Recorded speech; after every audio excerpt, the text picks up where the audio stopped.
What's up, guys? Welcome to Roensch Capital Charts. Today we're taking a look at Tesla stock, ticker symbol TSLA, on a variety of time frames in anticipation of the next trading day, Thursday, February 22nd.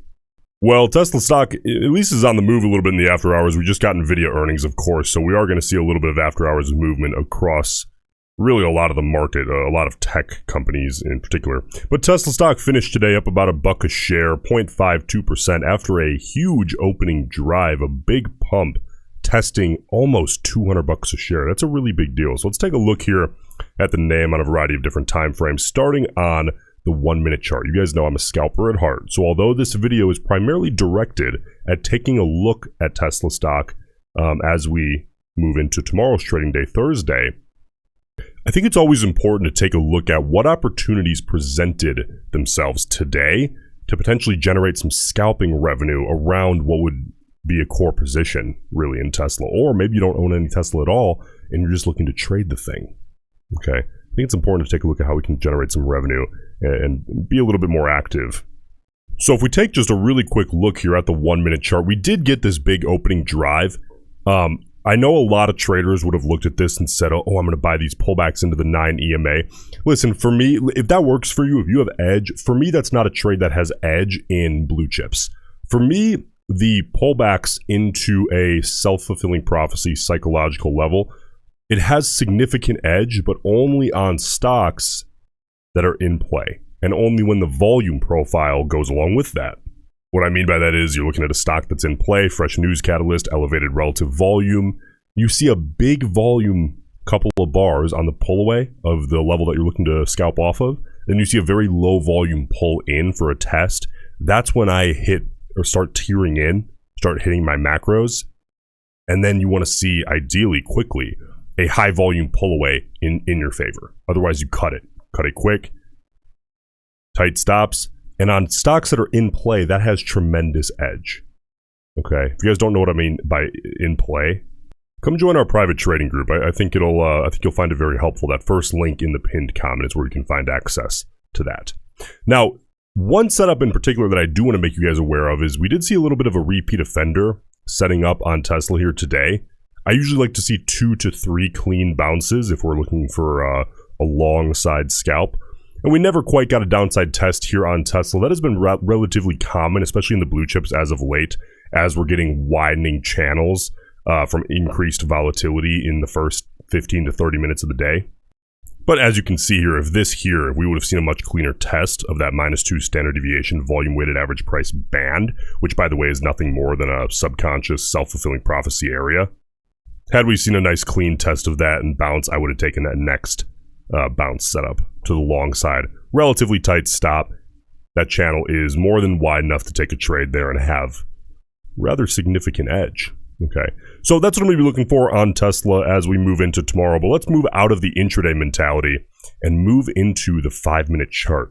So again, after hours, take it with a grain of salt. Volume is a little bit higher than it is on a typical day, just any day, because we did, again, see a big company reporting earnings, NVIDIA. And, of course, I'd rather have an after-hours move be in my favor than not. But we have to take it with a grain of salt because volume is low, especially here on Tesla this evening. Okay, so if we take a look at the actual volume profile here of Tesla on the 5-minute chart, usually we're able to pick up something. For me here, all I'm seeing is what's really interesting is on this big pull-in that we saw. We actually saw decreasing volume across the whole thing. And we saw, again, contextual, right? We expect big volume off the opening bar, but holding this level of volume, a half hour into the day, or especially at least holding it 15, 20 minutes into the day, that is a little bit unnatural. And on that big opening drive upside move, I'd rather see that than a big volume dump off and then, of course, accelerating to the volume side as the stock accelerates downside. All right, so bulls, of course, we did see this big rejection off of $200 a share, but looking at the volume, I'd rather see that than the other way. Let's move on now to the 30-minute. Let's start getting really contextual about levels to look at as we head into tomorrow. So this 30-minute, the story here is really clear. See how the 200 period moving average and the 50 period are kind of coming together? I like when levels come together like that, especially when the stock is on my side of the ball, so to speak. So for longs, we're above those levels. You'll be looking at that because it tends to strengthen that level. I would certainly not say by double, but in my experience, a rough estimate would be it tends to strengthen it by about 50%.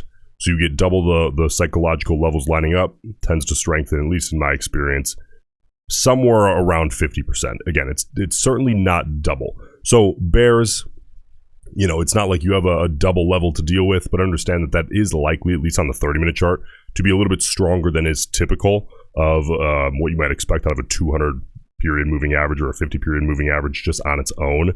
So bulls, ideally, we'd like to see these both hold. Bears, you're going to want to see a downside test and ideally break of both of those levels. Okay, 4-hour chart, ready? Here we have a very, very in-play chart. That 50 period is the most immediately relevant, currently sitting at about 191.70-ish. And this one's really simple. Listen, bulls, obviously you wouldn't necessarily want to see a retest of that to begin with, because that would imply that you're looking at another 2 to 2.2% pullback in the name here tomorrow. But given a pullback, obviously we would want to see a hold of that 50 period if you are a bull. But bulls, ideally, are looking for an upside move to 200, which we'll get to here on the daily. Bears, 200 is your enemy right now. You want to see a downside break on the 4-hour of that 50 period. Get down back below 190, ideally.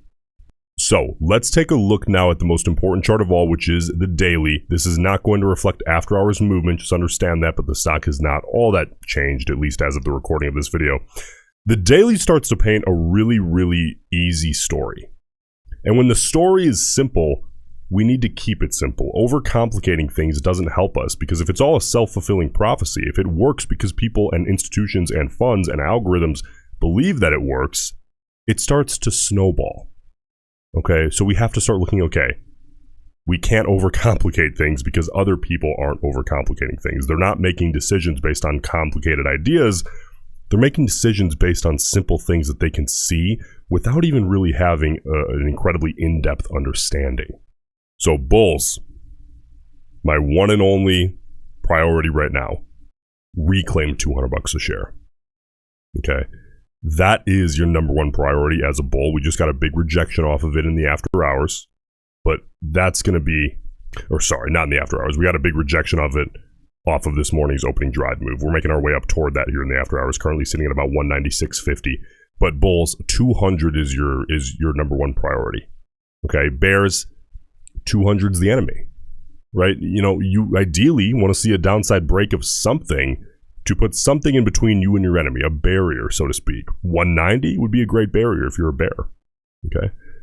Options chain. Let's see what the traders had in terms of bias today. It is leaning heavily to the call side. 1.8 million total contracts, 1.1 million calls, 704,000 puts. Okay. The short-term speculators, those short-dated, typically out-of-the-money contracts, 0 to 20 delta range, 316,000 calls, 235,000 puts. So we are seeing a relatively heavy, not only overall call side bias, but also in the short term, which I think is interesting. And then as you move down here, you know, you get down to, you still see call side bias, slightly out of the money, at the money call side bias, in the money call side bias, but you start getting deep in the money, and the volume granted is much lower, so take it with a grain of salt, but deep in the money actually starts to lean to the put side. Okay, I wouldn't say that's the end of the world, because it's the lowest volume and it's on average going to be the longest expirations. Okay, but overall we are seeing a relatively heavy call side bias here in the Tesla chain today. If you got value out of that video, please subscribe to the channel. I appreciate you guys, and I'll see you in the next one.